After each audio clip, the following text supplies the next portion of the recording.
আমি খালি বলছি বিসমিল্লাহ, এরপর থেকে আমি 3টা লুজ পুরোটা ভরছি। আমার কাছে এত ভালো লাগছে। হ্যালো বন্ধুরা, অস্থির বাঙালি নতুন আরেকটি ভিডিওতে আপনাকে জানাই স্বাগতম। সাথে আছে আমি হৃদয়। তো চলুন ভিডিওটি শুরু করা যাক। এই সময় কম, শুরু করো। এই ভিডিওতে থাকছে শিক্ষার্থীদের হাস্যকর কর্মকাণ্ড। মিলন কেদা কোন মিলন? কোন মিলন? আমার একটা বন্ধু আছে মিলন, ওই যে গেছে মাত্র ওই যে নকল লয়েছিল। এই ছেলে তো পরীক্ষা দিতে গিয়ে এমন ভাবে বলতেছে যে মিলন কাটা সে চিনে না, আর যখন পরীক্ষার রেজাল্ট দিবে তখনই চিনবে সে।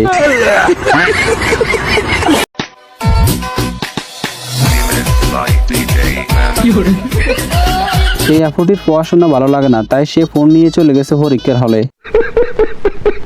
এখন তো শিক্ষার্থীদের কপাল ভালো, আর আমাদের সময় যা করতো।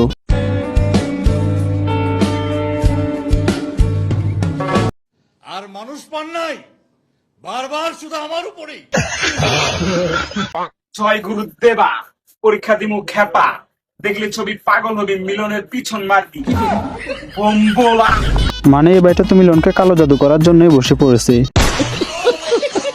ছেলেরা পড়ে না ভাই, মেয়েরা পড়ে, দ্যাটস ইট। ওরা ঘুরে বেড়ায়। ওরা এসএসসির আগের দিন যদি বাইরে যায় তাহলে কেমনে পাস করবে?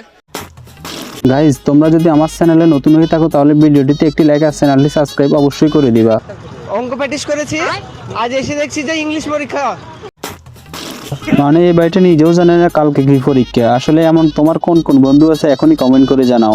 পরীক্ষার হলে পিছনে তাকাইছি, সামনে তাকাই দিয়ে খাতা নাই। এখন স্যার বাসায় যাবে, বাসায় গিয়ে দেখবে স্যারের মাইয়া নাই। কিছু ঠিক আছে, যখন স্যার খাতা কাটবে তখন তোমাকে দিবে ফেল করাইয়া। আসলে শিক্ষার্থীরা যেভাবে প্রিপারেশন নেয় আর তাদের সাথে যা ঘটে। Wait a minute, get it how you live it.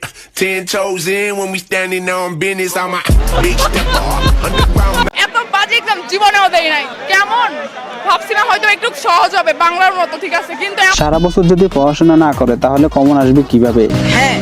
রচনা কোনটা দিয়েছো? রচনা আমি দিইনি। বাইটের এক্সপ্রেশন দেখে মনে হইতেছে রচনা যে আসে সে নিজেও জানে না। যাদের পড়াশোনা মাথা ঢোকে না তাদের জন্য একটা ভিডিও নিয়ে আসছি, চলুন ভিডিওটি দেখা যাক।